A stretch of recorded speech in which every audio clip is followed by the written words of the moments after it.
Salamat everyone. My name is Ahmed. I am Palestinian from Gaza, and I'd like to welcome you all to this conversation, this important conversation with our guests, Wendy Bacon and Yaakov Aharon. Today's conversation is titled Promoting Israel in Australia, the Influence of the Israel Lobby on Australian Politics and Media. This is part 2.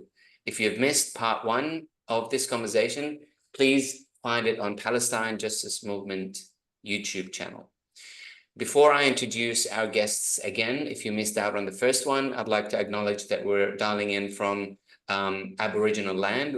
I'd like to acknowledge the traditional custodians of the lands from which we're dialing in today and pay my respects to their elders, past, present, and emerging. This land was never ceded, always was, and always will be Aboriginal land, acknowledging that we're meeting on a ground zero of a genocide that occurred more than 230 years ago, and its echoes still reverberate to our day. I am dialing in from Camaragal country. Again, I want to welcome everyone who's watching today, and I extend that welcome to those who are watching from the dark side. In particular, I would like to, for those guests, to say that all opinions expressed by myself today represent my own personal views as a Palestinian from Gaza who happened to live on this colony and who happened to have his family enduring the past 20 months of the Zionist genocide in Gaza. And anything I say should not be construed or misconstrued as me using any authority or agency bestowed upon me as part of my workplace. Again, I am delighted today to be in conversation with Wendy Bacon and Yaakov Aharon. Wendy Bacon is an independent investigative journalist and lifelong radical activist. She has investigated miscarriages of justice, deaths in custody, News Corp's coverage of climate change, urban developments, police corruption, and most recently, Astroturfing in the 2025 federal election. Yaakov Aharon is new to journalism. Having come from a background of activism, Yaakov brings unique perspectives to the Palestinian struggle, credited to his political journey away from the ultra-orthodox Jewish and pro-Israel education of his youth. His research concerns the Israel lobby, Jewish community, party politics, and the arms trade. Welcome both again to the conversation. Thank you. Thank you for having us. Now, in session 1, we held a live conversation with the audience, and given the popularity of the topic, we were not able to address all the questions that we had planned to answer, and then we also were faced with a barrage of questions from attendees that we couldn't address all of them. So today we'll attempt to answer many of those questions that we identified as really, really important to the topic.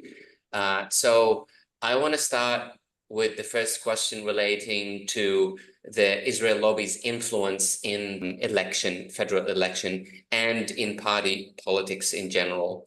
So the first question, I'll probably start with you, Wendy, and then Yaakov, you can add to it as well. In terms of influence in the Labour Party, is that mainly from Zionists within the party, pressure from outside groups, or both? And how is this influence exerted as well? If you could shed some light on that, Wendy. Can this influence be interrupted? Thanks very much, Ahmed. And I'd like to say that I'm on Gadigal land this evening, and on Gadigal land that was never ceded, respect to all elders. Look, it's a pretty broad question. And so I think we're talking about the 2025 election, the recent election. Look, I think as far as the Labour Party goes, there's just been a strong and long, persistent pressure within the Labour Party to keep it within the, if you like, pro-Israel camp.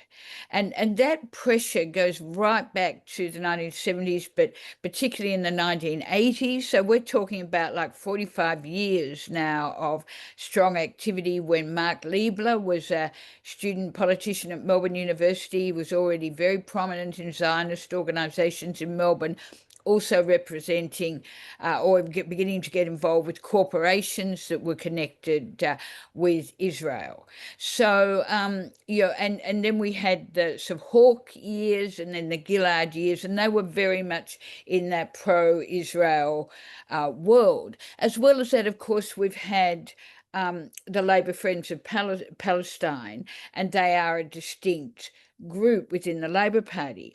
And there's always been people inside the Labour Party who are much more pro-Palestinian, particularly people, of course, from Lebanese and Palestinian backgrounds, but not only them, just, radicals who've, grew up in the 1960s, particularly with perspectives that were pro-Palestinian, and from then on as well. Look, I think it'd take quite a bit of time to talk about how effective the Labour Friends of Palestine are. But I mean, they can move at a grassroots level and they do get motions passed. However, because of the way our party system works now, with power concentrated at the top and in the parliamentary party, that can be looks promising, but then it can take a big step backwards. Look, just shifting then to the groups outside the Labour Party, look, I think there's various astroturfing groups in the last election, and we'll maybe come to them, but I think it's very significant here to mention Better Australia. Now, I suggest, because there's so little coverage in our mainstream media of these third-party groups or astroturfing, I mean, in a way they operate at one level, claiming they're on about one thing, but in fact they're, in the case of Better Australia and others of the groups in the last election, they're just very pro-Zionist, very much about Zionism, but they claim to be about something broader. So if we just take Better Australia, set up last year initially, they are a bipartisan group. They are both explicitly bipartisan, both major parties, both Labor and Liberal. And within them, the Labor Party is like, the key person in Better Australia was a woman called Sophie Callan, not by any means necessarily the most influential person or the most, but she was out there as the face of it. And I just wanted to say it's sort of very interesting, because really there is no doubt about that. And they spent a lot of money. You can look on their own Instagram and you can see all the things they did. It wasn't just in mail outs, it wasn't just at the election booths. There were trucks and, with billboards on them. There was, they've spent a lot of money, quite a lot of money anyway. And, when Yaakov and I published our articles, I thought there would be more reaction. It had already been published that Sophie Callan was a member of the Labor Party, but when I was out interviewing people on the booths and just talking to other people I knew connected with the Labor Party, no one wanted to talk about it. So no one, it's not that they, I did have one person who was a grassroots member of the Labor Party who was giving me a very hard time on social media, claiming I'm an unethical journalist and it's all wrong. But apart from that, there's other people, like, for example, the member of Sydney, Tanya Plebiscite, who I sent questions to, who got those questions, who knows very well what it's all about. But, absolutely no response.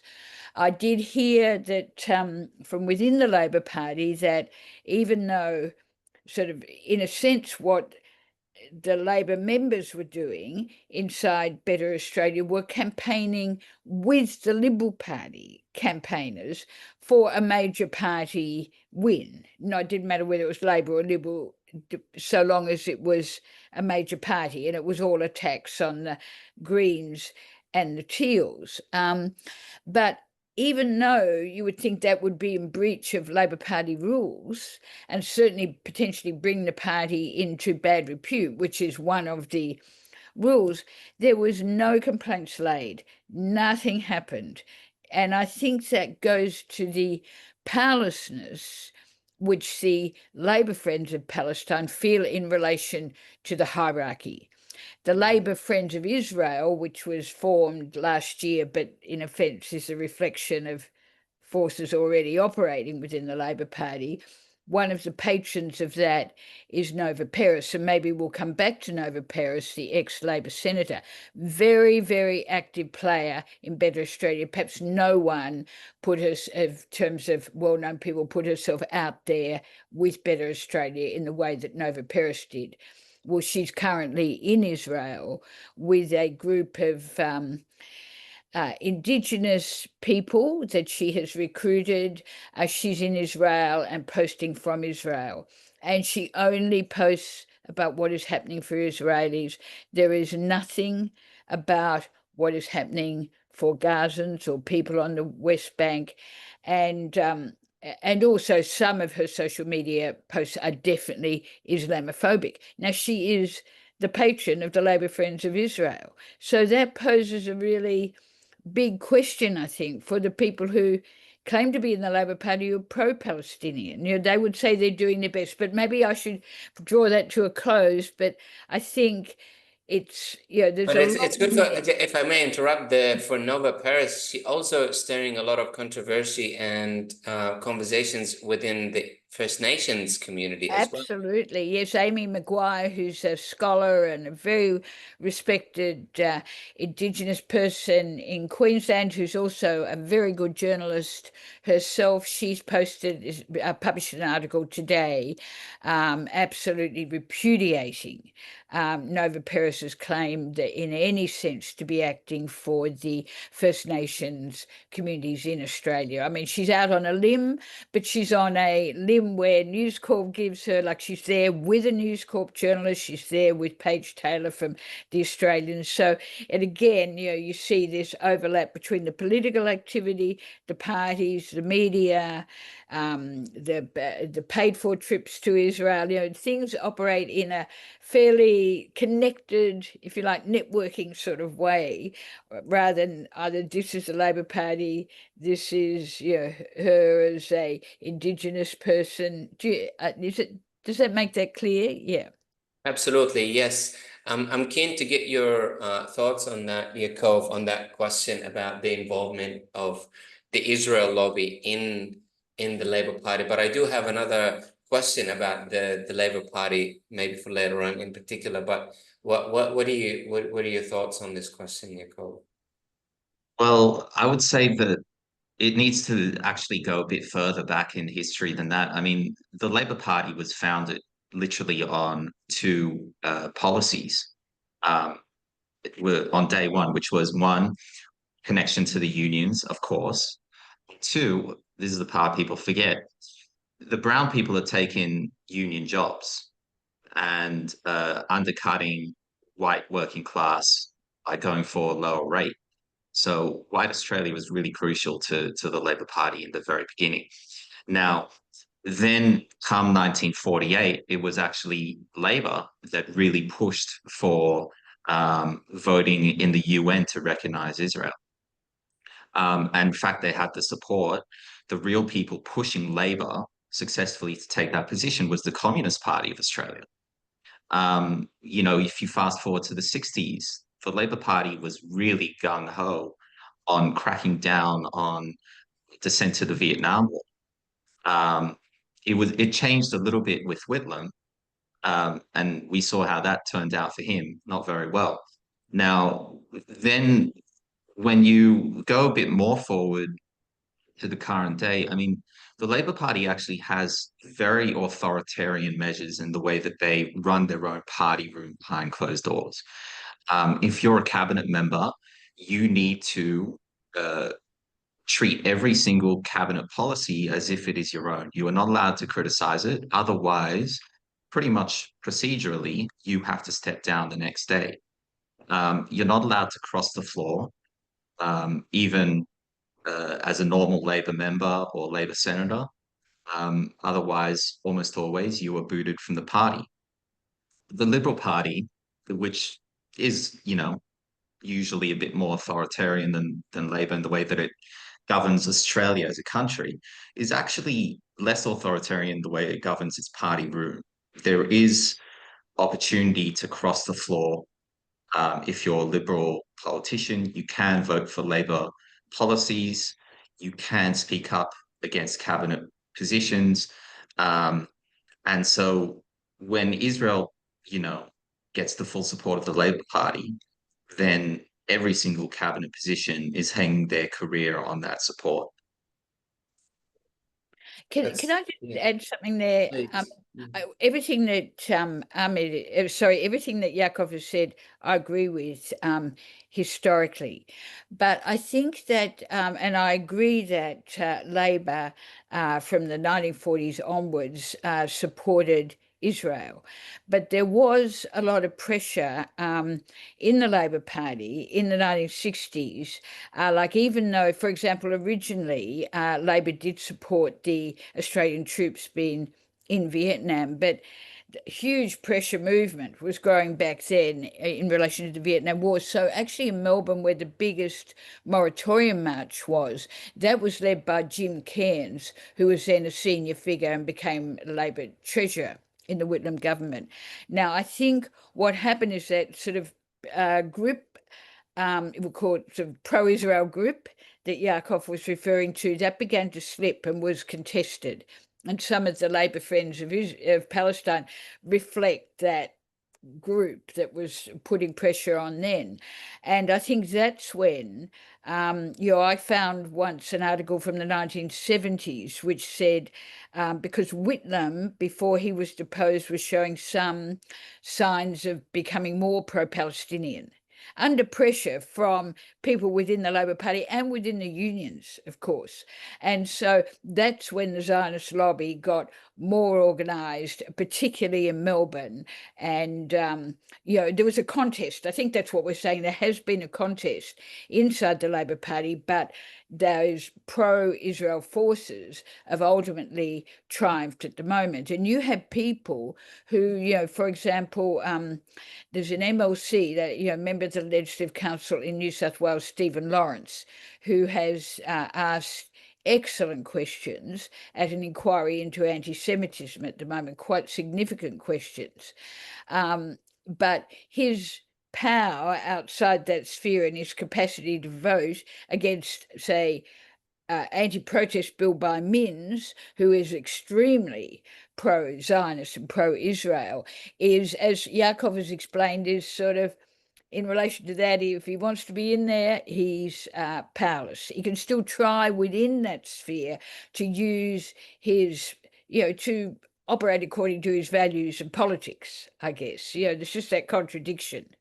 Yeah, I'm actually surprised to learn that the Labor Friends of Israel have just recently formed. I mean, so the recent pressure that the Labor were under by the Israel lobby organizations, I think it still existed, but it wasn't formalized in that manner. But to that question, I do want to ask this question about Mark Dreyfus's, function or role in pushing that Israel lobby narrative, and also if you could address that bit about the Ed2's role in combating that, if there was any role in there.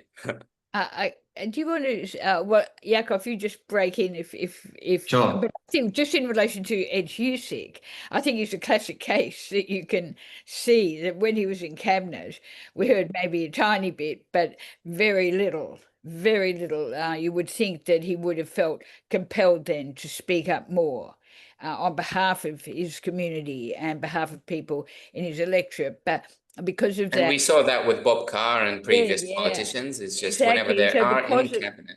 and so that is the price they're prepared to pay, is silence. And in order to pursue their political, I guess, preferences. One could be more cynical in terms of careers, but nevertheless, it's no doubt that Husik, having been put out of cabinet, is probably both very annoyed, but also probably now is actually talking about things that he does believe in. So he's using, now you could compare that to Senator Payman, who actually reached a point that she couldn't go any further. Her values meant she had to step outside it. So, these are the individual trajectories that people move along, and many, let's say 99% compromise in order to pursue their Labour Party careers. Now, Dreyfus, and Yaakov might like definitely to say more about this, but Dreyfus obviously brought up a Zionist and a member of the Labour Party in Melbourne, which absolutely would have been, the milieu he moved in, and he's a senior lawyer in Melbourne. So, he gets to be a fairly senior person in the Labour Party. Now, one thing that I have noted in doing research into a committee that's called the Security and Intelligence Committee, it's a very powerful and important committee in Parliament. It's a joint committee, which means it's across both houses, and it is never allowed, except for once when Andrew Wilkie was on it very briefly. They've never allowed anybody but major party people onto that committee. Like most committees, you get one of the independents or you get one Green, but they've never allowed anybody onto that committee because it's sort of like in-house security, if you like, and so they've passed. They support a lot of the extreme, very anti-civil liberties, terrorist provisions, anti-terrorist provisions. Over the years, they've played a very poor role as far as civil liberties go. So under the Morrison government, in the last stage of the Morrison government, there were moves that were definitely pushed forward by the Zionist organisations, Zionist Federation of Australia and AJAC and others, to get Hamas and Hezbollah up to this time had only been partially listed as banned organisations. And that was for the very good reasons, as even ASIO and Foreign Affairs could explain, is that for a lot of families in Australia, they had connections with those organisations that played welfare roles. And Ahmed, you might, I don't know if you'd want to add something here yourself, but they were part of the fabric for many families of their lives. So that was always a consideration, which is why only the military wings were banned in Australia. Again, some people might also have things to say about that, but that was the case. So they wanted to get these organisations completely banned. And Dreyfus, he was a member of the opposition then, but he just completely went along with that, didn't ask any critical questions. And Ali, who was the other Labour Party politician, you might have expected something better maybe, but no, no effective oppositions. It was just stitched up. And then very quietly, they slipped those organisations in with the hate symbols legislation. And that's how we got to the extraordinary situation last year where at the protest after Nasrallah had been assassinated, people arrived thinking they could fly a flag, and suddenly it was all illegal. It was all the worst thing they could do. And I saw women crying about that. Like, really, when I say women crying, maybe men were too, but women sort of weeping, and they sort of, I think, felt humiliated as much as anything else. So I go back to Dreyfus and just say he's played his role in that way. Now, in terms of his support for Israel, of course, nothing is ever enough. People from the pro-Palestinian movement would look at Labor and say and especially this week, I think also back with the, Israel's right to defend itself when it's sending, bombing raids over Iran sounds ridiculous. But, it's never enough. And so you've got from the right-wing Zionists or the hardcore Zionists, you got attacks on Dreyfus to the point that he was being booed at an anti-Semitism summit run by News Corp. So he sort of ended up in a really tricky position, I think. He seems to have gone out and campaigned for the election and done quite well in his seat, but, you know, and then he ended up out of cabinet as well. Yeah, and even his statements around anti-Semitism always confusing criticism of Israel as anti-Semitic as Yes, well. I'm yes. just keen So to get he is a Yaakov's. Zionist. Yes. So Yeah. I'm keen to get Yaakov's point before we move into the next question because we cannot spend too much time on Yeah, this. absolutely. Well, he explicitly said that, you know, a lot of people when they criticize Zionists, and they really go out of their way to use the word Zionist, that they in fact mean Jews. So it's not even a conflation. He has merged the two, and he has said that no matter how careful you are with your rhetoric, where you direct your criticism, it is still anti-Semitic, which is, you know, it really tells you just the mentality of the Israel lobby that this guy's still not good enough for them. They still consider him, you know, bad news. And you saw a Jewish presenter on Sky News, I believe it was Caroline Marcus, could be wrong, who said that he was a capo in a scripted segment. She was reading off a teleprompter, did a whole segment on why he is a capo, gave the definition of a capo, the history of a capo, and why Mark Dreyfus fits into that. And I mean, what is really interesting with this Sky News Anti-Semitism Summit that Wendy mentioned is that actually Chris Minns also stood up to the podium and gave a speech, and he was applauded the whole way through. The Israel lobby really loves the New South Wales Labor government, but has directed a lot of vitriol at the federal government. We saw the same thing with Josh Burns in McNamara. And, you know, I think that a lot of it is that, you know, these are different governments who aren't always on the same page, even though that they are both the Labor Party. And Minns in New South Wales has an easy way out because it actually isn't his job to manage foreign affairs for the most part as a state government. So he doesn't need to take a clear position, and he can actually play right into the Israel lobby's game, which is always to never talk about what's happening in Israel or Palestine and always make it a domestic issue of anti-Semites have uh, gotten a green light to run rampant on Australian streets. And that is always the distraction that they're trying to make. So, I mean, with Dreyfus, he became a real lightning rod for the Israel lobby's anger, as did Josh Burns. But what was interesting is that in Josh Burns' electorate in McNamara, we can actually see from the data about how different polling booths performed and voted for him. He was an underdog to win that election in his seat. He still got through in a very tight three-way race. And we saw that he actually performed pretty well in the polling booths that have mostly Jewish populations. There was a really well-funded campaign from fake grassroots groups, which had, you know, many hundreds of thousands of dollars injected into them by Liberal Party aligned think tanks, by fossil fuel companies, by the Israel lobby too, to paint Josh Burns as an anti-Semite, and it just didn't catch on with the actual grassroots of the community. So I do want to get your thoughts on the influence of the Israel lobby on how the Greens did over the election of the 2025.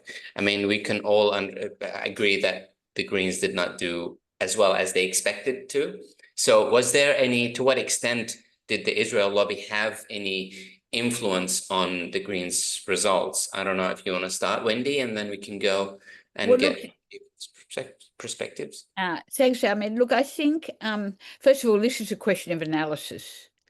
And today, my partner and I, Chris Nash, started looking at a few of these figures because the main thrust of the campaign was really to put the Greens last. That's the main thrust of the Minority Impact Coalition, which was one of the Astroturfing groups. Then you had Advance, which poured millions of dollars into this over a period of months.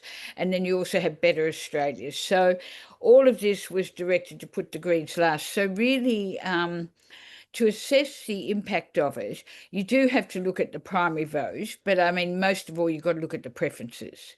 Now, it's interesting that I imagine that within the Greens, I don't know about this one way or the other, but I assume that they would do analysis. But I find it really interesting the way that no one kind of wants to talk about astroturfing either before the election in the media, because it's very much portrayed as, this is the battle between two parties, two leaders. We don't want to get too messy and go out there. And plus, it's because the astroturfing was Zionist, the media were unlikely to cover it anyway. After the election, I think everyone wants to put a good gloss on things, including the Greens, and move on. But I personally think the analysis should be done, and I hope that maybe Michael West can publish something of this in the future. But I would say yes. I would say first of all, you have to look at the different booths, and you probably got to look at the Teals as well, because they're also very much targeting the Teals, Better Australia particularly. But if you look at Brisbane, I think, and you look at Melbourne, now obviously Adam Bandt in Melbourne, big loss for the Greens. To lose Adam Bandt it was not expected and was very serious. He did take in some new parts that were meant to be more pro-Liberal, and his primary vote did go down from an extraordinarily high 49%, like there's very few electorates that are these days majority, down to about 40. So that was a drop in his primary vote. But even then, clearly on election night, he expected to get elected. Now, if you have, like we're talking about, as I said before, we're talking about numbers of different strategies, operating on social media, operating through mailboxes. If you have people saying, these people support terrorism, they are dangerous, they are liars, you have that repeatedly said, if you're a potential voter swinging from Labor to Greens to Labor, or alternatively putting your preferences, and you've just got a leaflet, like they always tell people on polling booths that a certain number of people do make up their minds at the last minute. If you've got someone giving you a leaflet, it can certainly affect preferences. Who were those organizations given these leaflets? Yeah. Who were these organizations? Oh, well, Start Better Australia was one of them. And Minority Impact Coalition, which is sort of a front for the Queensland Jewish Collective, or they operated well outside Queensland in this election. They became a national organisation, but they are a front. They are literally a front for Queensland Jewish Collective. And they sort of put... I'll just finish this one point and just say that in the Melbourne anyway, you can see a very strong shift from preferences, Greens losing a big share, maybe even worth 10% of the vote share on the preferences, switching away from people giving their preferences to the Greens to Labor. Now in Queensland also, I won't go into the figures, but I think is particularly in Griffith and in Brisbane, you can see the potential effect of it. But of course, it's always difficult to analyse it, because someone could say, well, they didn't run a very good campaign, or they didn't do this, or something else happened. So, it will always only be analysis pointing in a direction. But I think when you pour that amount of money in and you put out that amount of material, if we were to say it doesn't have an effect, that is almost like saying political communication doesn't have an effect. So it doesn't make sense, really, to say it doesn't have any impact. Yeah, keen to get your thoughts on that, Yaakov. And if you could also just shine some light on the Minority Impact Coalition, because that's particularly of importance given the current attack on Iran, because that included some Iranian elements here in Australia. Yeah, and I mean, it was really bizarre. I mean, the way Minority Impact Coalition works, it's very classic of these groups that are connected or funded by Advance or by the Institute of Public Affairs, part of broader international group called the Atlas Network of dodgy think tanks that pump money into fake academic studies, which then informs strategies for fake grassroots activist groups. And what's really typical of these ones is that um, they will create these coalitions of with token representation from different groups. Uh, so you have the Iranians or the Hindutva nationalists from India who um, provide this armor to any accusations that they are backing, policies that essentially go back to white Australia, to ethno-nationalism. And they really support what's going on in Israel because that is also an ethno-state. And it's a model here for the Christian nationalists who actually run these groups like Advance and Institute of Public Affairs, because they want to set up an ethno-state for white Australians right here. So you have the Iranians providing that armor, and you have the far right Jewish people from Australian Jewish Association providing armor against any anti-Semitism, and then the white nationalists kind of hang a bit more in the background. But with Minority Impact Coalition, they put out this ridiculous ad that said that Iran, ISIS, Al Qaeda, this University of Sydney student encampment, and the Greens, all these people are actually working very closely together, Iran and ISIS, if you can believe it, and the Greens, to set up a caliphate here. And I mean, it's absolutely laughable, but you'd actually be surprised that it got, 10,000 different clicks, mostly positive, from different outraged commenters and people on Facebook and Instagram. This video did do the rounds. There was a lot of money put into the different ways to promote it on Meta and to make sure it got really pushed hard by the algorithm. And to go back to what we were saying before, what these guys see is it's just never enough support for the Israel lobby. I mean, if liberals were in power, they would still be criticizing the liberals then for not supporting Israel enough. We have a Labour government, so it's not working that way right now. But I mean, if you look at Allegra Spender and the Teals, um, they got these nasty pamphlets that Wendy was mentioning before as well, very similar to what they did for the Greens, and was saying that, Allegra Spender supports Hamas. Now, I want to clarify, Allegra Spender is no ally of our movement. It was important that we clarify that she does not support Palestinian resistance when we were writing our articles, because we don't want to misrepresent her.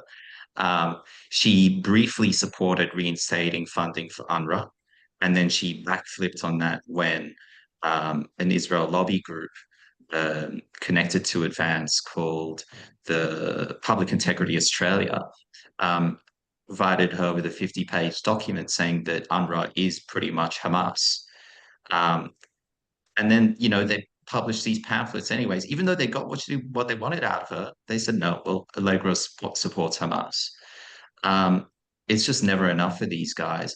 So to what extent did the Zionist lobby affect the Greens result? I mean, my personal analysis is actually they achieved their goals. Greens actually did not take a massive hit in terms of their vote. Primary vote was about 0.05% less than 3 years ago, which was a record-breaking high. But they really targeted the Greens where it hurts, which is the lower house seats, which they've worked really hard to win in recent elections, and they did that actually very well. It wasn't just the Israel lobby; it was also, coal-backed groups, mining-backed groups, all sorts of billionaires just looking to pay less business and income tax. But they got what they wanted, and you would certainly expect with the Greens that when Labor's vote is surging and Labor is doing so well that there is a little bit of, crossover to the other left-wing party getting some successes in this election. Hmm. So just going, I'm really curious to address this question in terms of funding. So do we know how much money is donated into political parties in general by any organization, including Israel lobbying organizations, or this is not clear? Well, we should have real-time reporting, but we don't.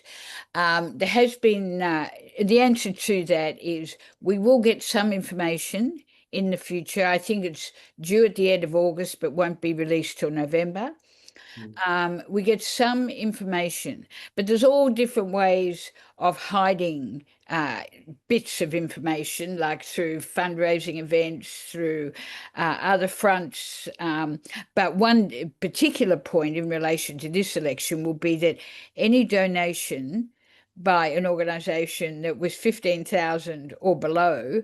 Now, I'm sure if any of us, 15,000 donation will be a massive donation, but for some people it's sort of peanuts.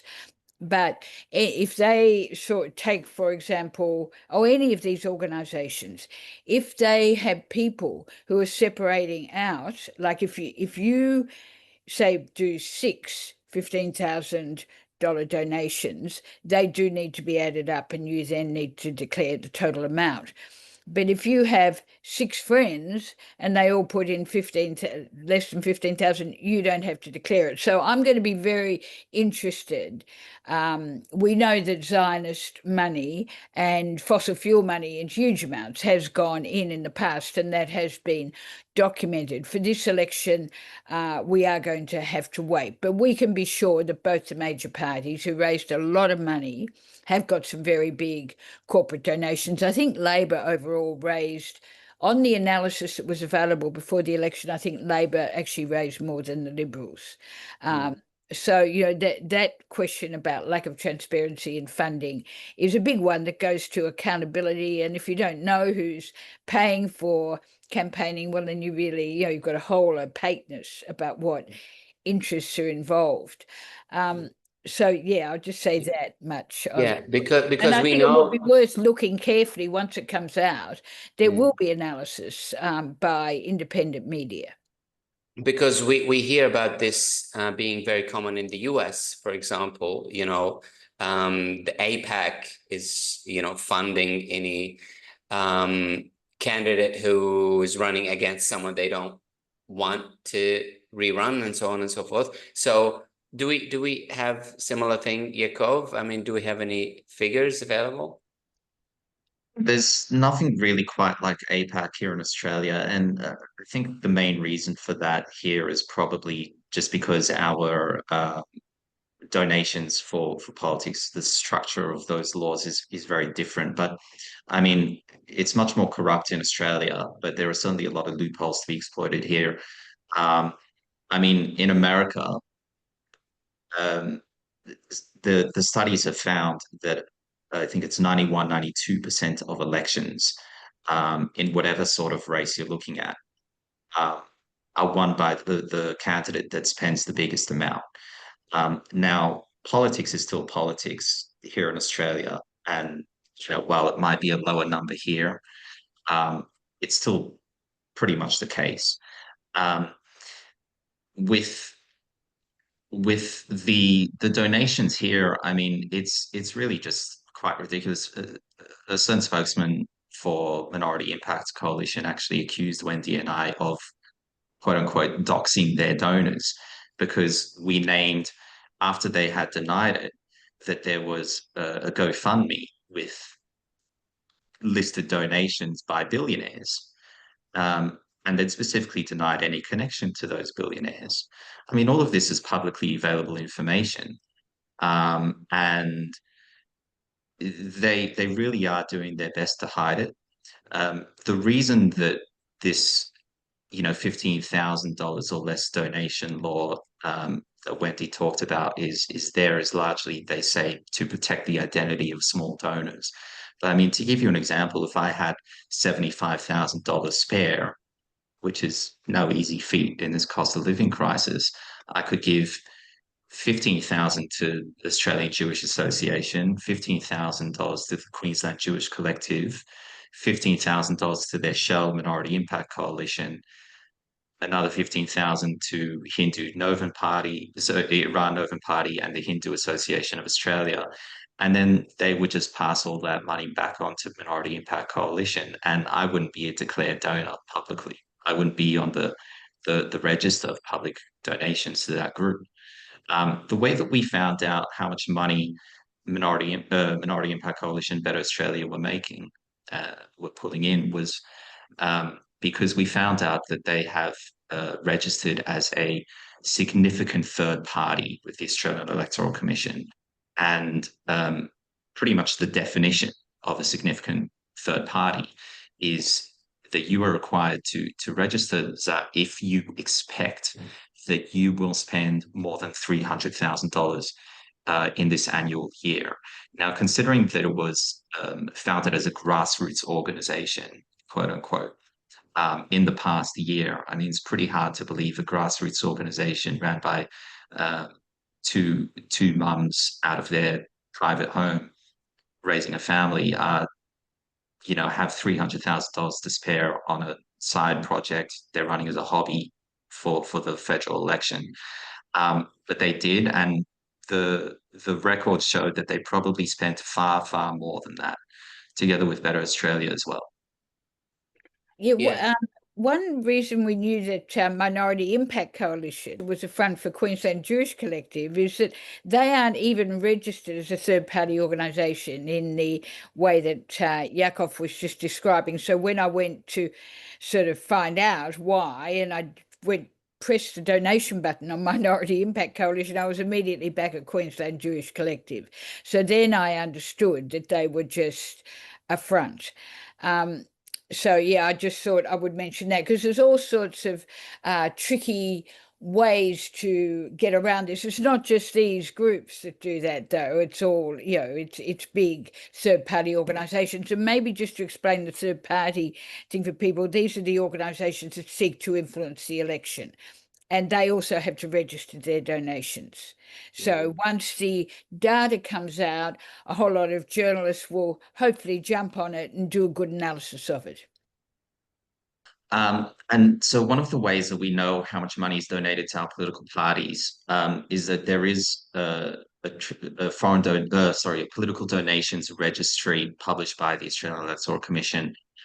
It lags significantly behind what is donated in real time. And this is one of the loopholes that is there by design to benefit the major parties. So what we saw was that the major parties and their donors, we're talking number one biggest in Australia was Anthony Pratt, a billionaire, very involved with the United Israel Appeal, Jewish guy living down in Melbourne, very close with Donald Trump as well. Very big lobbyist for the military-industrial complex, funds different memorials to battles in Israel. Number two is that we had, I believe it was Harry Triguboff, a billionaire real estate developer, owns Meriden, Australia. Also was involved in United Israel Appeal, the Jewish Agency for Israel, Executive Council of Jewry. Number three, you have Gina Reinhardt, who is, very closely associated with One Nation, mining billionaire based in Australia, with very, very far-right racist and xenophobic views. And number four, you have Frank Lowy, who owns Centre Group in Westfield, who actually participated in the Nakba, and who gives money to a lot of the same projects as the other billionaire Pratt. Now, Pratt donates to the Labour Party. What is a close friend of Trump's and Bibi Netanyahu donating to the Labour Party? What policies is he buying? What is he getting in return? And then, Frank Lowy, Triguboff, Gina Reinhardt going to the Liberals. It's very, very blatant, the extent to which this election was bought and paid for. And finally, you get Advance Australia, that they had raised something like $15 million in the last round of disclosures on the donations registry. Compare that with the Labour and Liberals had accumulated a total of also 15 million. So Advance is there, essentially another wing of the Liberal Party, and it is on par with both of them in terms of donations. The Greens had gotten a total of 5 million.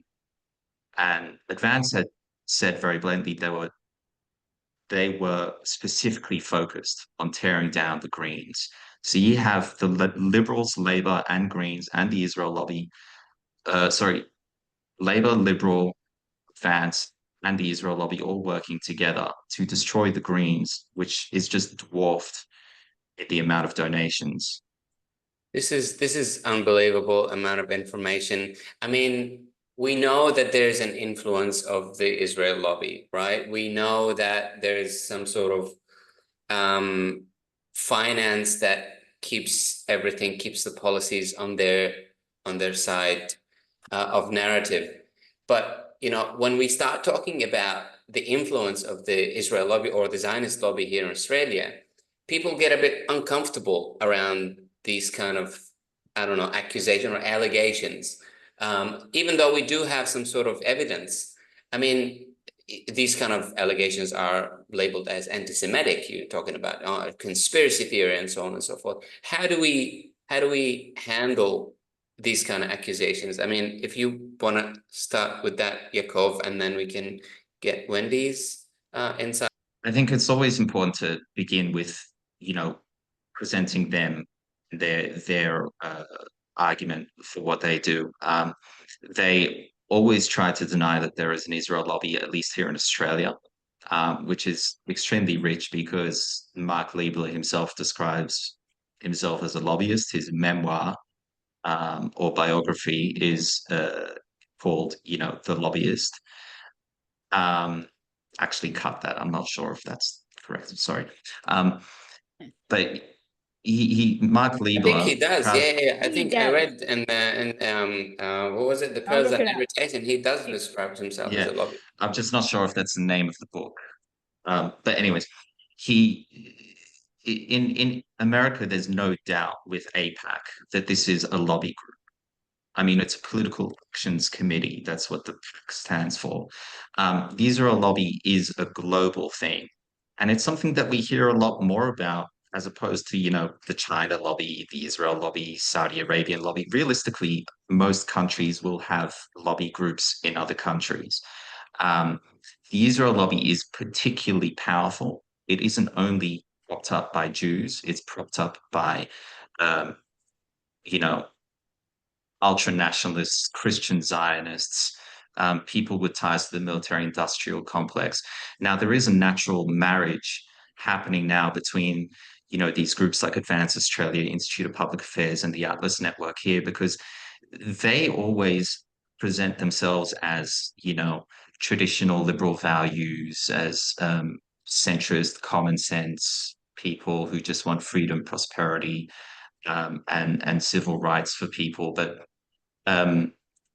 fundamentally, it's backed by billionaires from mining and energy sectors who want to back policies that will make them an extra buck. And they launder that ideology by pumping money through think tanks, through fake grassroots astroturfing groups. So now you're seeing them merge with the Israel lobby, who present themselves as, well, we're not advocating for something political. Advocating for Israel is about advocating for Jewish national self-determination, which is a basic human right. And perhaps some of these people who call the Israel lobby an anti-Semitic trope even believe in this sort of thing. But it is there. There are all sorts of lobby groups for all sorts of different countries. The Israel lobby has a particular level of power that we do not see with other countries, perhaps besides for America here in Australia. But this is not about really self-determination. because yes, every community group has a right to have self-determination. The Jewish community groups do have synagogues. We are able to wear our kippah in public safely. We do have communal representation, community groups that have access to politicians, and that is a right of any community. What is not a right of every community or every people is to set up a state, let alone an ethno-state. I mean, you don't hear about the great powerful Kurdish lobby, for example, saying that if you oppose Kurdish national self-determination, you're anti-Kurd. Um, and it's it just takes a very particular line. I think we do have self-determination here, and it doesn't need to be tied to a state. Yes, well said. I mean, if you want to add to that, Wendy. Well, look, first of all, I think this argument that criticism of Israel is anti-Semitic or criticism of Zionism is anti-Semitic, I do think it's weakening.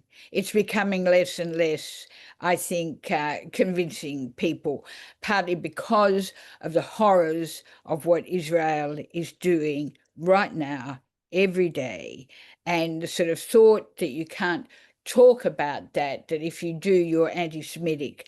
And look, I've done a lot of investigative journalism in my time, and it does involve looking at the way people seek to influence power, often in ways that aren't very transparent or public. That is not unusual.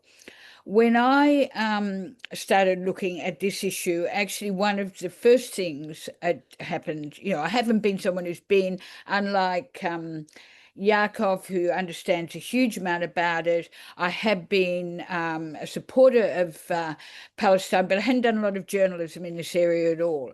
And when I read the transcript, which I haven't published this, on the WhatsApp group that was organised, that was making phone calls to the ABC to get Antoinette Lattouf sacked. Now, that is a really serious thing, in my view, to do, to try to exercise your power on the grounds that someone is anti-Semitic, who is simply doing their job at the ABC, to try to make phone calls and do all these things. Well, I mean, it is a sort of conspiracy, and these sort of conspiracies happen in the world quite a bit. But I am not going to not talk about that or write about that because someone might accuse me of anti-Semitism. I know that it's not anti-Semitism, and I think other people do too. And I think it's really become, in this parliamentary inquiry into anti-Semitism, where the students from Sydney University, including ones from Arabic backgrounds, have had to go in there and sort of be people trying to shut them down or abuse them for trying to stand their ground and have their views. And then somehow people suggest they're anti-Semitic. It's quite ridiculous. And I think we do. That's not to say I don't think anti-Semitism exists in the world. I know, of course, I know it does. But to try to use that to shut down debate is quite offensive, in my view, and it actually makes me pretty angry. And also to see that people, Jewish people, for example, Peter Slezak, they've been really tried to shut him down, abuse him, and many other Jewish people too. This is really not on, and I think we need to face it down. We do know that there are, Israel lobbying organizations, and we know that they have influence, and we should really be courageous to talk about this. We also Mark Liebler has also, Mark Liebler wrote an article which was quoted in Pearls and Irritations in 2018. He gave a speech when he talked about his capacity openly to influence people like Sophie McNeill's reporting in the Middle East, or Bob Carr. So there's no secret about it. So those organizations, we know that most of them are registered charities, right? Recently, there's New South Wales State Labor MP Stephen Lawrence called the Zionist lobby organization AJA, the Australian Jewish Association, a hate group. And we know that's a registered charity.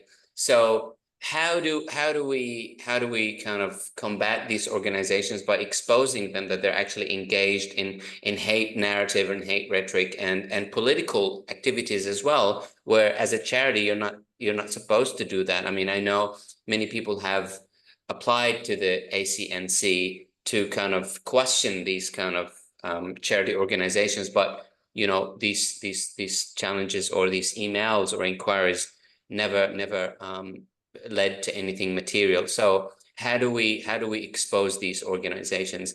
I'll go to you, Yaakov, and briefly to you, Wendy, if I may. I mean, the Australian charity landscape just really seems to be like the Wild West. I have a friend who runs a women's health centre, a domestic violence refuge for women down here in the Illawarra. And the hoops that she has to run through and jump through to get her charity documents, her papers in order are just huge.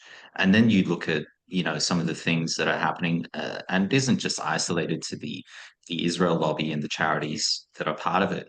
I mean, there's just so many charities where you just wonder, like how does this pass the bar? And it doesn't seem entirely fair. The Australian Charities and Not-for-Profits Commission, ACNC, procedurally refuses, it's a matter of policy for them to comment on any particular charity, but there are some very handy guidelines about how to file a complaint. Anyone can file a complaint, but they won't, provide a public comment on any particular charity in response to it. I mean, the Australian Jewish Association appears to perhaps be in breach. I don't want to defame them in any way.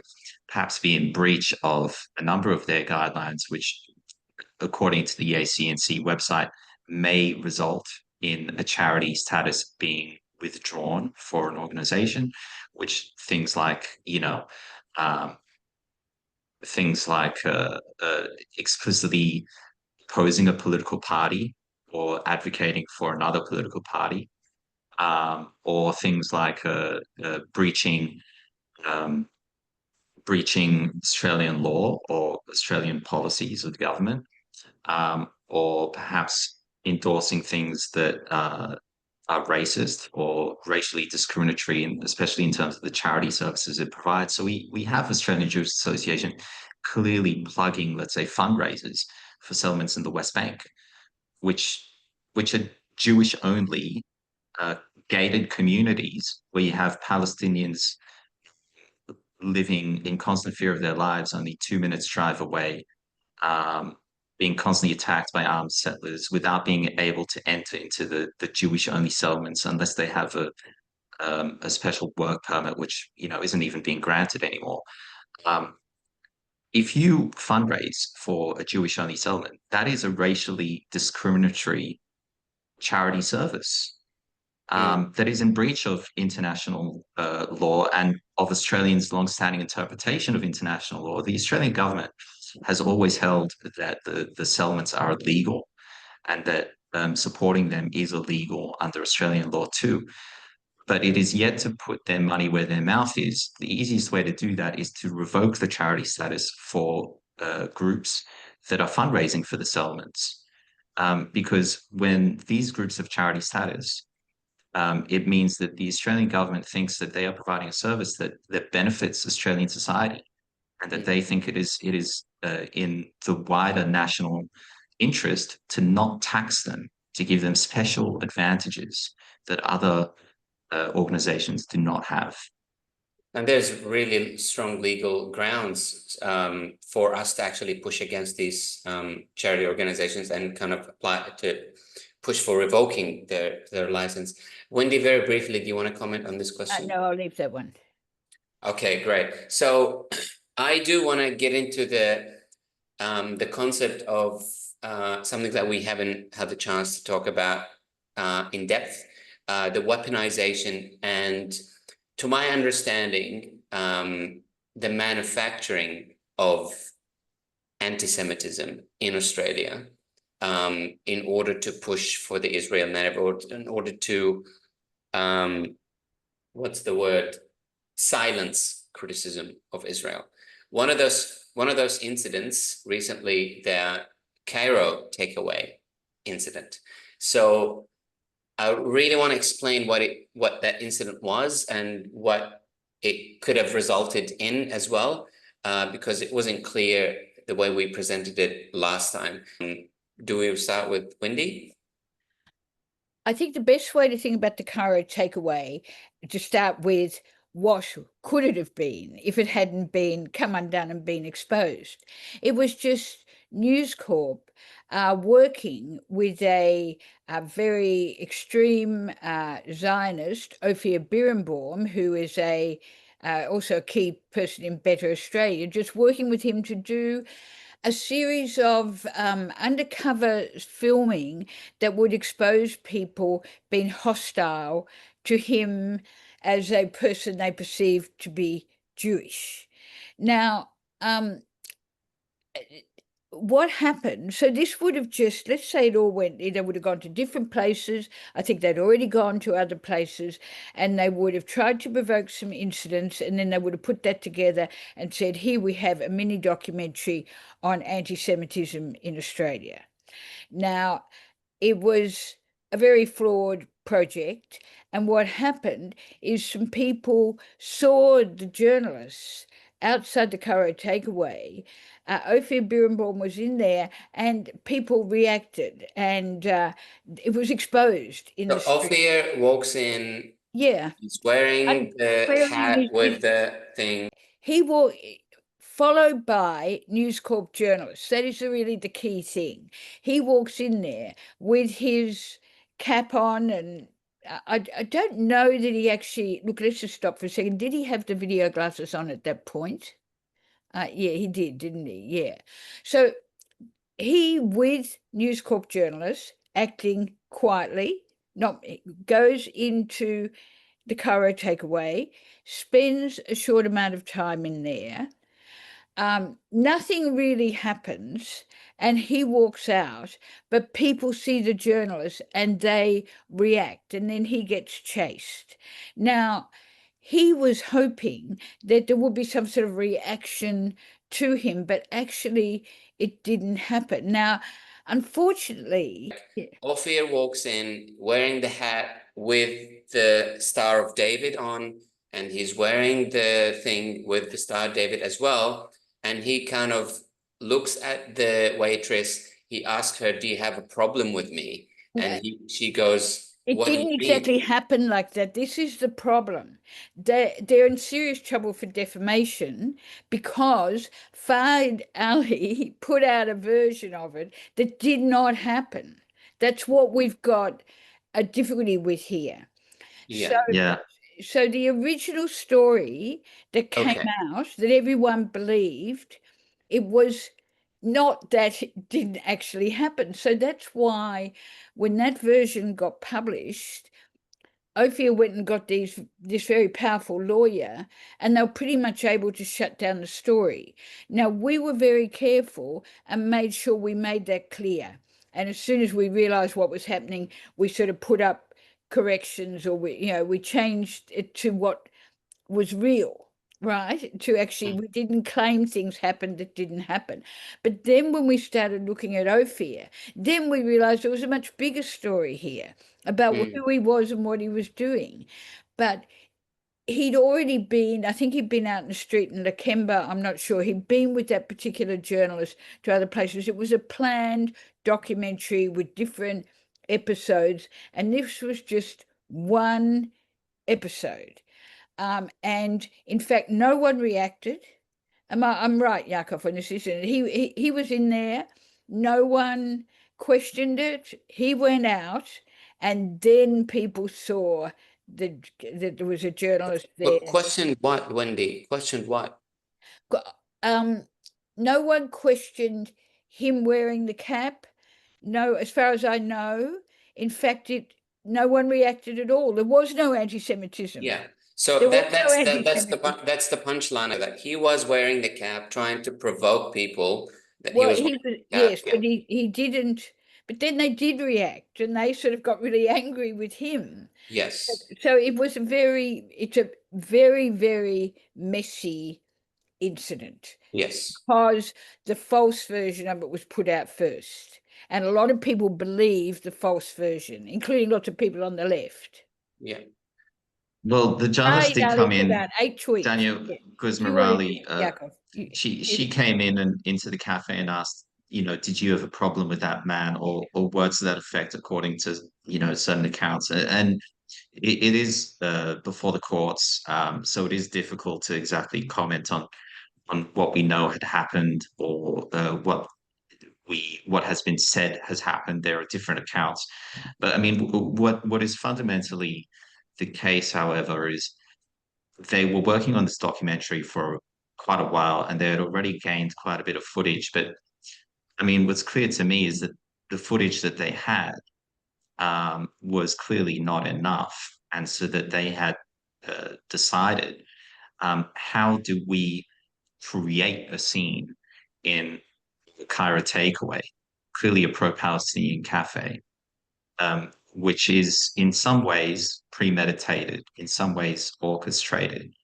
and how do we bait them into providing us with footage? Because what we have so far documenting anti-Semitism on the streets of Sydney is clearly not enough.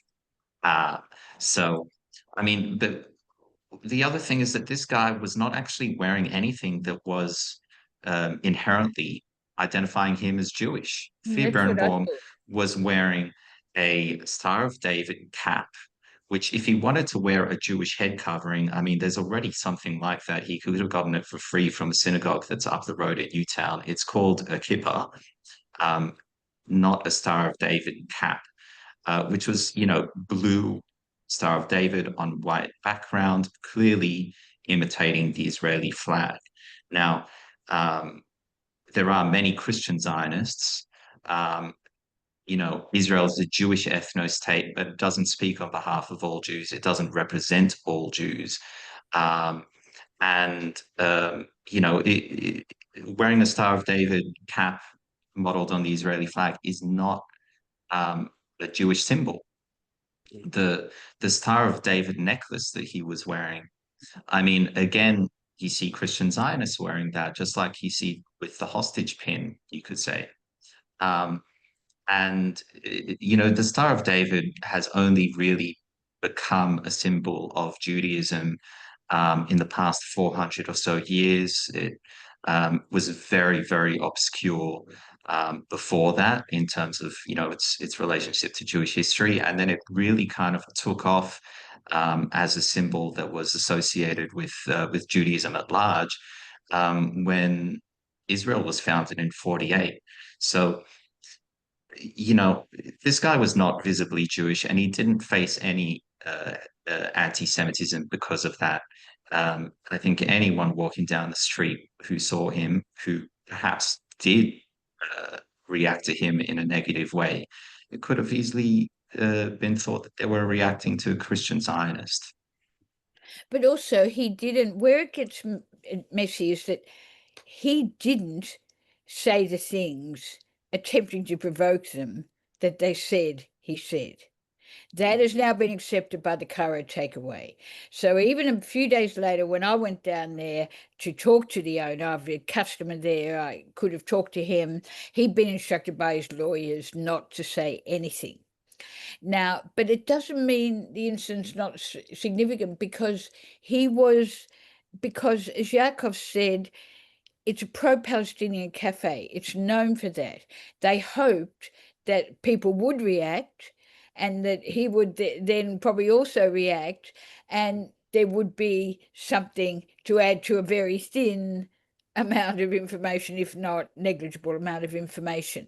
But I really think what's significant about the Cairo Takeaway is that, even though it was, in a sense, it was a bit of a misunderstanding on the day, which is reflected in the legal threats and the legal potential action, at the same time, it revealed, because it became an incident in the streets and people reported it on Twitter and everywhere else, a whole network of Birnbaum's activities were laid bare. Now, not by the rest of the media, only by Michael West's media and a little bit by Crikey and a little bit by The Guardian, but not very much. So we then became aware of a huge range of activities that he'd been involved with, filming undercover at protests, like in Newcastle. He went all the way to Newcastle and he filmed for about an hour or so, collecting faces and people who were in a protest in Newcastle. And he was also Luke Velez, who was the Greens candidate for the seat of Sydney, who is queer. He, wearing his video glasses, he filmed him undercover. But then you, Wendy, and Yaakov exposed a lot of these stories. So I really encourage everyone who's listening to go and dig out some of these revelations and Michael West. Yeah. I'm keen to address the other incident that has always also made a big fuss in weaponizing anti-Semitism, the caravan that was full of explosives. Yeah. So I really want to, if you could briefly describe the caravan false flag incident, and within that context, how is it best to describe or talk about these incidents without sounding, conspiracy theorists? Maybe we can start with Yaakov, yeah. Sure. So what happened with the Door Caravan was that there was in early January, after a wave of different attacks against Jewish community centers, a few cases of arson, a few cases of graffiti, and different other things, there was a climax where a caravan was dumped on the side of the road in the outskirts of Sydney, and it had a pretty large amount of bombs from mines, really outdated explosives. There was no detonator there, and it was dumped on the side of the road for several days. Then some person, for some reason, thought, hey, why don't I tow this caravan over to my place, because it's just kind of hanging on a corner and someone might, bump it. And then several days after that, the person they peeked into the caravan, their driveway, which wasn't theirs, and they could see a number of explosives. They called, the police to deal with it. The police say that they found a note with the addresses of Central Synagogue, some anti-Semitic comments on the side. And I mean, speaking as a writer, if I was doing a criminal cop story, a detective story, and there was a caravan full of explosives with the address of the target and a comment saying, something like "kill all Jews, fuck the Jews," I would say that is really poor writing. It is very on the nose. It's a real dead giveaway. I mean, it's really clumsy criminal conspiracy. And I mean, the people who were later found to have bought this caravan and owned it and dumped it there put comments on, community Facebook groups. Hey, just got a whole lot of money, looking to buy a caravan. Or like, hey, does anyone know where I can find a few gallons of gasoline? In public community groups that anyone could dig up on Facebook to this day. Just not your brightest criminals. And then police had, and the government, the state and federal government were clearly on different pages, putting out some very different narratives, constantly changing the narratives, clearly not coordinating with each other. What they were coordinating on, however, was legislation to push through to ban any sort of protest that is close to a place of worship. Now, what this means is that you cannot have a pro-Palestine protest or any protest near a place of worship. So you cannot protest for Palestine if it's potentially near a church of Scientology. Without even arriving at any conclusion off the back of this incident. It was largely pushed through because of this and was modeled on different laws that were actually put in place to protect abortion clinics from pro-life protesters. So this is the way that Zionism, which is a fascist movement as it stands today, um, lobbies for change, especially in Australia, through these fake liberal values that, it's pretending to be for diversity, for social cohesion, for multiculturalism, supporting religious minorities, supporting women's rights to abortion. But no, Zionism, in the way it advocates its agenda in Australia, is never about more civil liberties.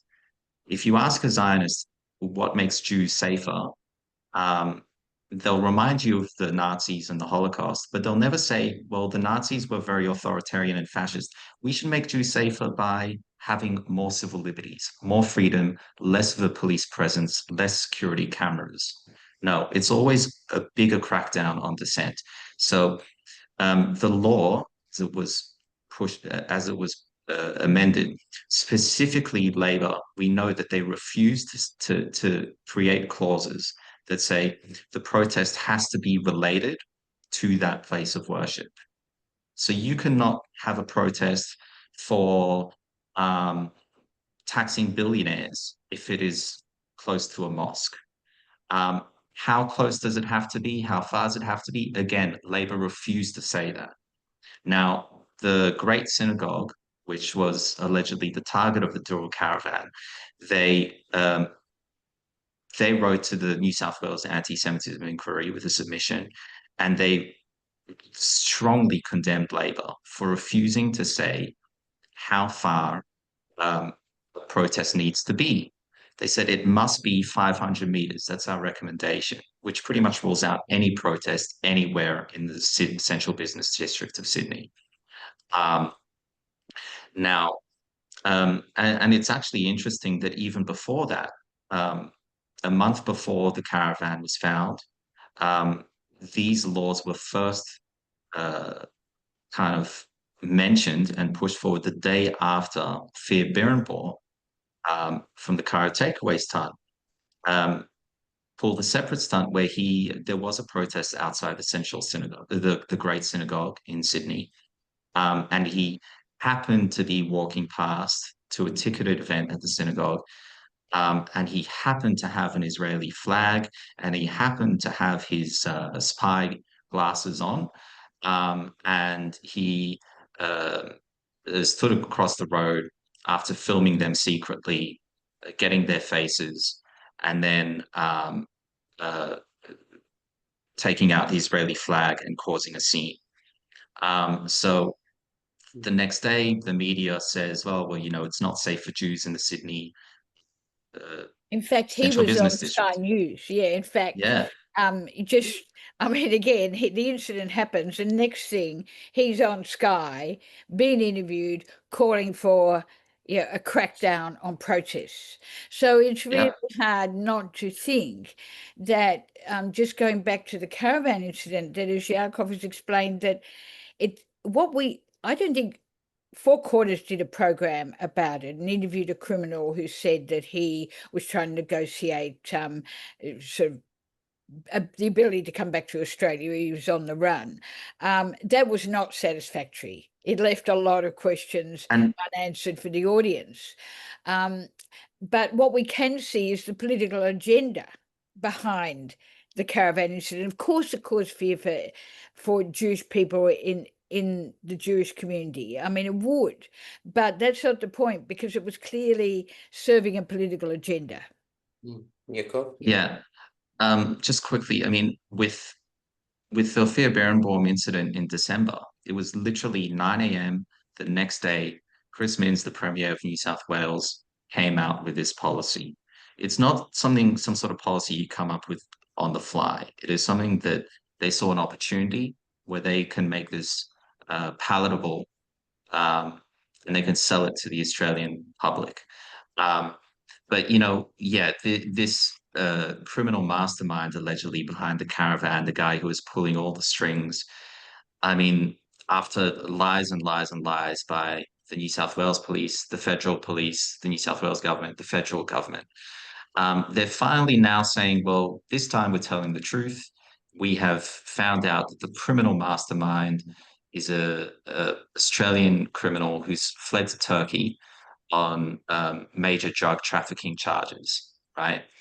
And that he was giving police information, the federal police, that then they weren't passing on to the New South Wales police for whatever reason, but that they knew that this guy was pulling some strings, had a lot of insider information, um, and that he was doing this to create what's called a plea bargain. You know, if you give inside information on other crimes and you help police with certain things, then you can get a lighter sentence. And I mean, I don't know what sort of criminal mastermind would think that orchestrating fake terrorist plots against the Jewish community is going to get them a lighter sentence, drug trafficking charges.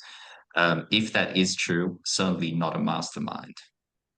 And now Chris Mintz is being challenged, I think, for these new laws that he enacted by the Palestine Action Group. I think there's a legal case to challenge that.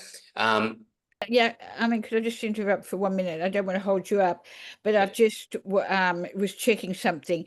The two people who were taken into custody for the social media posts they're not pursuing those charges with them. They're out of prison now, but they were involved in another incident, but they weren't involved with the Caravan incident. So that just adds further suspicion. So I think it's valuable.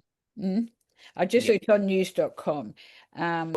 I do want to take the conversation to the universities and the influence of the Israel lobby on universities. So the question is the AUJS involvement in the university section.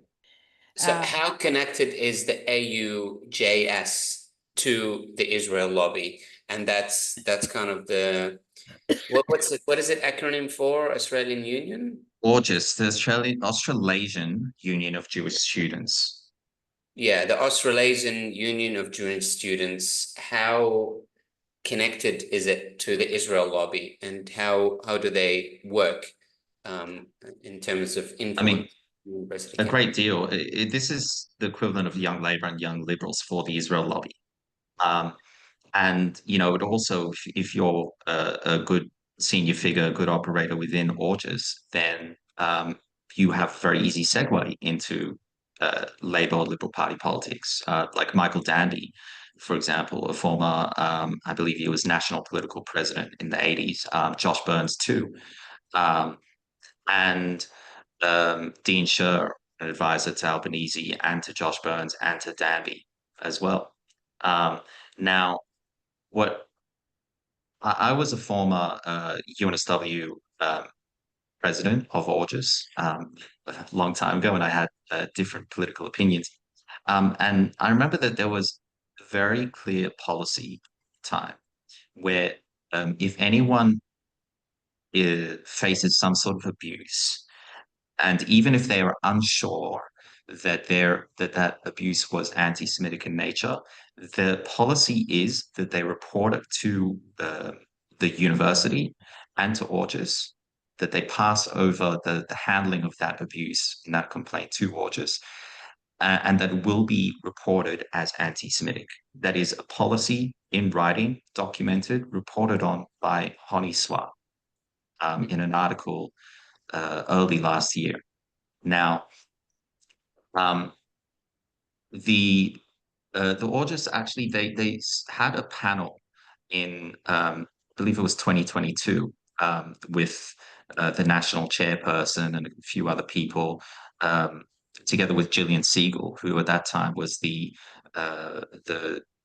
president of the Executive Council of Australian Jury, the peak roof body in the country, and Gillian Siegel's already talking about a lot of the things that she's doing now, having the universities adopt the International Holocaust Remembrance Alliance definition of anti-Semitism or something like it. And it's a very controversial definition because it conflates Zionism with Judaism. She was talking about creating a student ombudsman role for handling anti-Semitism that is very closely imitating what the sexual violence student ombudsman And I mean, the far right actually gets something very correct. Andrew Breitbart, who founded Breitbart.com, um, the far right newspaper, he's got a famous quote where he said that um, that politics is downstream from culture. Am I getting that right? Politics downstream. Um, that Yeah. So Andrew Breitbart said that politics is downstream from culture. And a lot of that begins with universities. So, you see what Trump is doing, what the far right are doing anywhere in the world.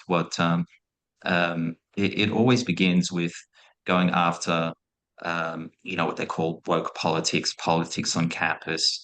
And it's actually a very effective strategy. Wendy, do you want to add a little bit any more to this? Well, I think Yaakov has explained the connection between the Jewish students organization and the Zionist lobby. It's obviously the recruiting, very closely linked. We're very involved in the Stand with Israel movement as well last year. But I just did want to say something about universities and why it's not at all surprising that it's a key site for contest in this situation.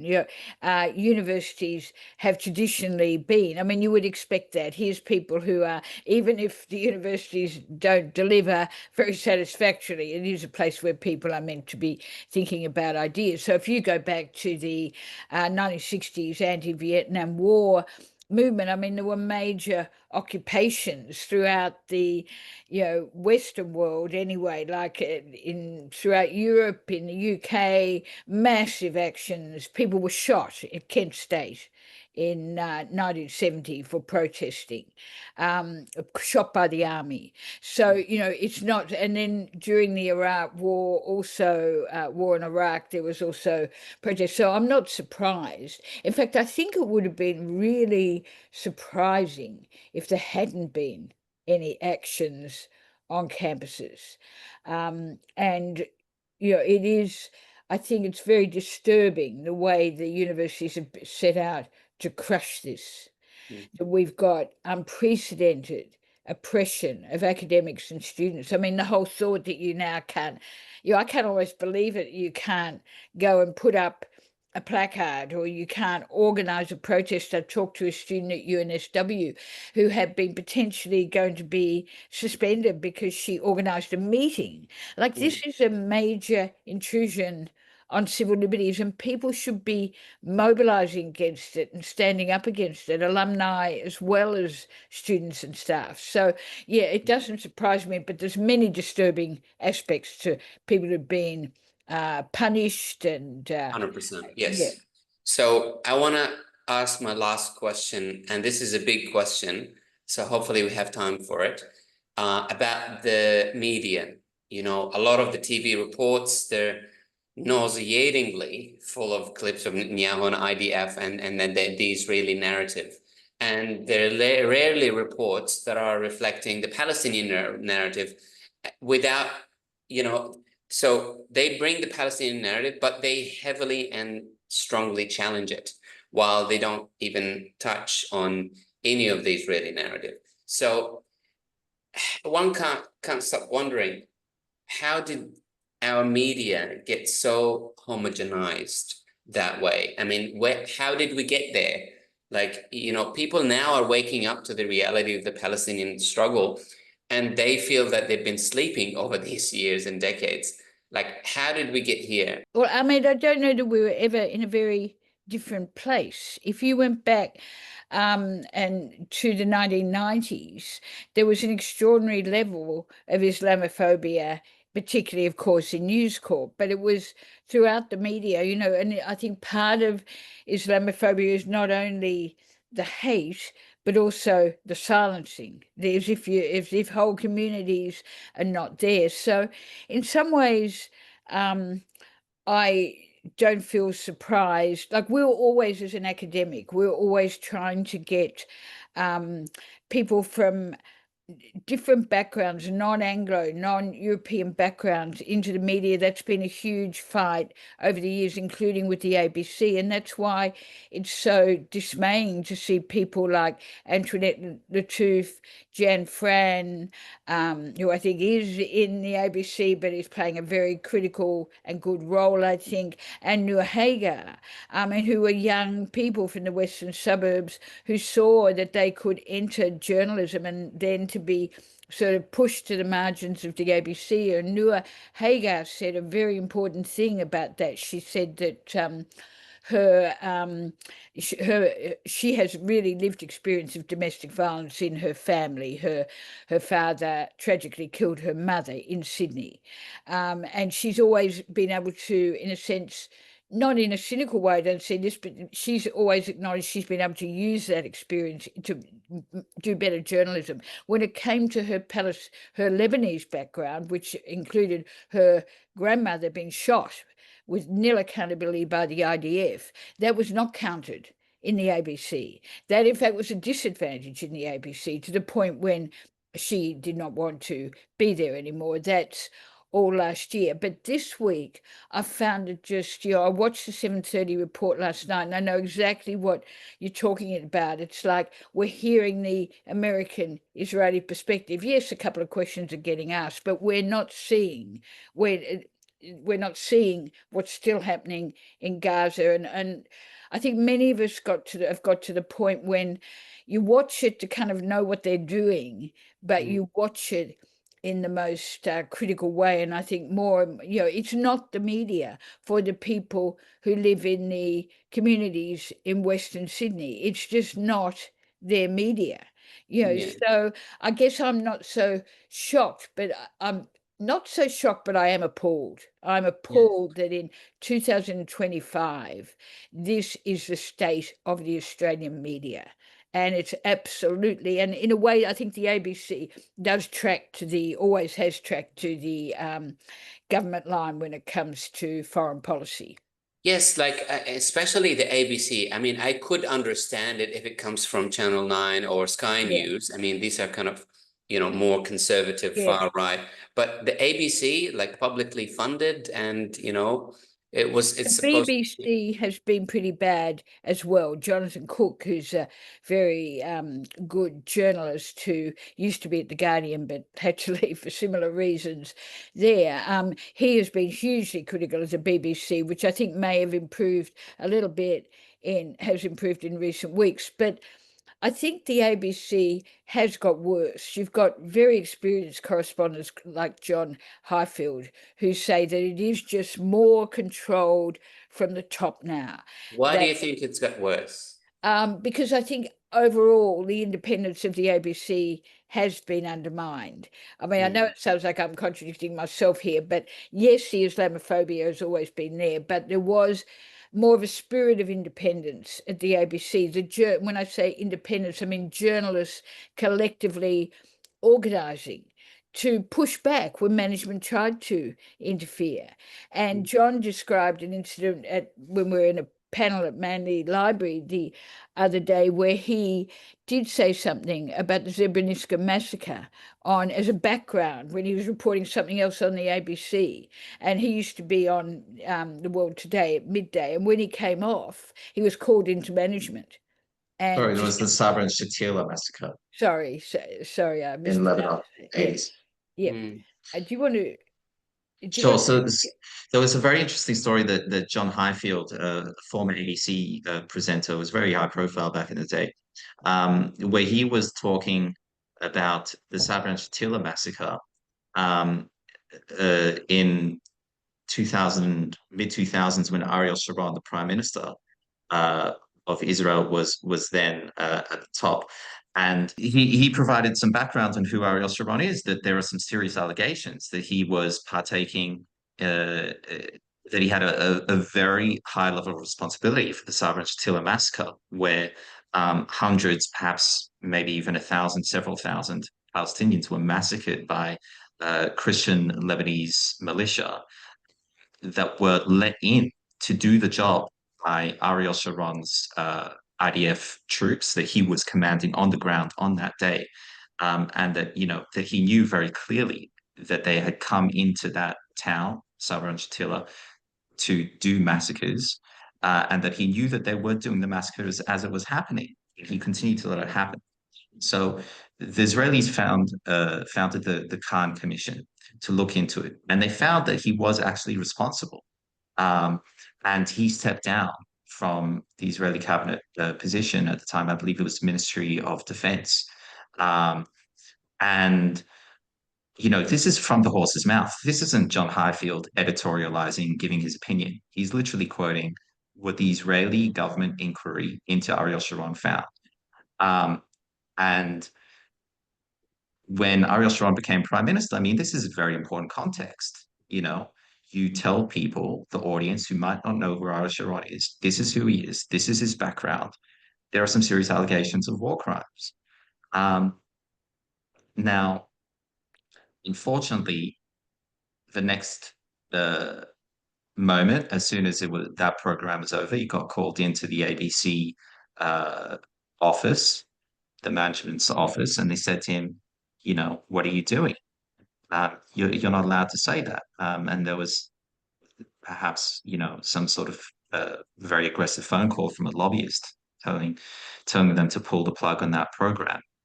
And he said, well, it's not my opinion. He presented them with a translation of the Khan Commission inquiry by the Israeli government. And they said to him, well, you know what? Your translation of that must be incorrect. I mean, this is how it's so homogenized, because you were accused of At the same anti-Semitism. time, can I just say, Yaakov, nothing happened to John. Like, he just stood his ground and he said, I have the evidence here. And so he was using it as an example to show how things have changed. Journalists are much more compliant now. And I think that,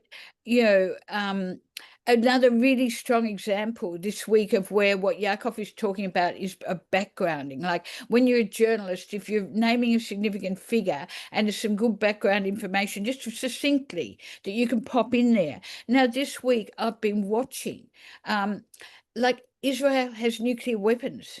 It's a very relevant fact in this current situation to know that Israel has a nuclear arsenal. And That why? they developed illegally, and that they haven't signed the Nuclear So Non-Proliferation isn't Treaty. this mentioned journalistically? Why is this silence? Because Important context, yeah. It's misleading the audience, I think, about the broader context. And I've got to I would say, go so far as to say it's a lie by omission. yes, a lie by By omission. omission, Now, I've 100%. got to say, as a journalist, I've got a lot of sympathy for journalists. I know it's can be tough when you're under pressure, and you have to sort of negotiate your way, as you do in many jobs, probably academic jobs too. And when all this began after October 2023, there was some protests outside the ABC, and I was invited to go and speak. And I've got to say that I was in two minds, as to whether I should. Because, well, I guess because I was a journalist, but I don't have those feelings anymore. I've really moved to think it's most important to state the truth about it. And it's important for journalists to do that too. And after all, we haven't heard about the hundreds of journalists who have been killed in Gaza. That is also played down by the media. More than 250. Yes, something I wanted to pick up on, something you said, Wendy, last time, that story in the ABC, the video interview of Nasser al-Mashni that was taken out. So it just gets me wondering, like, how does this influence of the Israel lobby, like, is ABC self-censoring from the inside, or I think it has it gets been the into the pressure? head. Yeah, I think it gets into the head of journalists. So they're sort of self-censoring. And a really good example of this was when the presenter of, I think I might have mentioned this last time, RM Breakfast, was interviewing Gillian Siegel. And she, even the ABC acknowledged this, failed to ask appropriate questions when she was saying extremely questionable things. Now, that's all been, again, excused. It was a difficult situation and whatever. But people begin, because as you know, anybody knows, people want to survive in their jobs. They want to prosper. They want to be promoted. They don't want to be on the redundancy list, as people have found themselves this week. And, I think you learn you fit into the environment and you become more compliant. But there are young journalists who've told me, so people have gone in the last 10 years, that they find it almost intolerable. And for some of them, it is just a matter, some have left, others, it's just a matter of how long they think in their conscience they can survive there. So it's a pretty grim situation, and obviously ABC management is restructuring again. There's got to be incompetence there. And this has been a long project to make the ABC more compliant, not just in relation to Israel, but on other issues as well. So just to build on what Wendy had said, I mean, what's really phenomenal about just the way that the Israel lobby always seems to provide a unified front, and that the media presents them as a unified front, not just as representatives of Israel, but also as representatives of, the Australian Jewish community at large, and as, all being fundamentally on the same page. I mean, you would not know if you only pay attention to Australian media that in the past couple of weeks, we have two former Israeli prime ministers, Ehud Barak and Ehud Olmert, as well as Yair Golan, a senior leader of an Israeli opposition party, saying that Israel is committing apartheid, war crimes, crimes against humanity, and ethnic cleansing. You would not know that. If you paid attention to what the Israel lobby is saying here and what the Jewish community group is saying here, you would not know. And in fact, if you did say it, you would be accused of anti-Semitism, plausibly, in Australia. You cannot say what the Khan Commission inquiry into Ariel Sharon being responsible for war crimes says, because that is anti-Semitic, it's alleged. And there's this very strong taboo in the Jewish community, and the Zionist advocacy spaces at large as well, of what they call airing dirty laundry. If it's bad for Israel to be aired publicly, you do not say that. And of course, this is only ever used by people to the right to push down people a little bit to the left of them, even if they are all Zionists. You never hear people who are presenting themselves as liberal Zionists saying to the fascist Zionists, hey, why don't you just pipe down a little bit on your request for quicker, faster, more brutal genocide? That's not good for us. No, that never happens. And in fact, if you did say that, that would be airing dirty laundry. But if they say to a liberal Zionist, the fascist that is, why are you constantly talking about the need for Israel to be both Jewish and democratic? Like, we can't live together with the Arabs. You shouldn't be talking about these things. You shouldn't be talking about two-state solution. It's bad for Israel. It's airing out dirty laundry. Now, that fascist Zionist will generally win that argument, will win over the audience if that debate is happening in the public space of the Jewish community. I want to take that thread and talk about the stuff that happened in Zionized, if I may use the term, Jewish schools here in New South Wales or in Australia. I mean, there's this question about these Zionist schools promoting any anti-Arab, anti kind of Muslim kind of speeches and rhetoric. Is that to what extent is that true? I mean, to a great deal. Growing up in my school, we would pray every morning for about an hour. Once a week, would bring out the Torah, twice a week.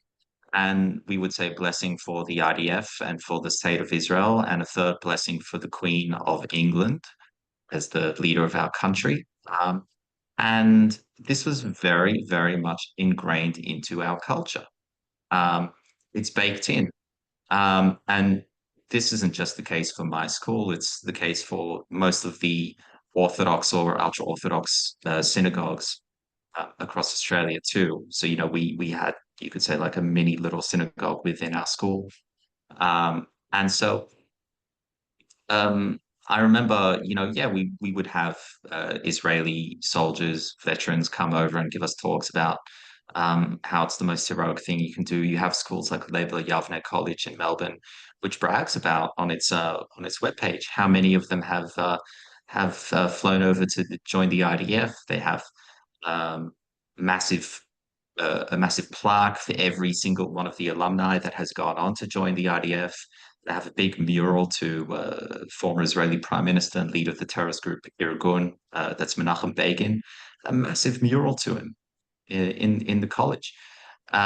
So this indoctrination starts young. It continues with Zionist youth groups that meet on the weekends.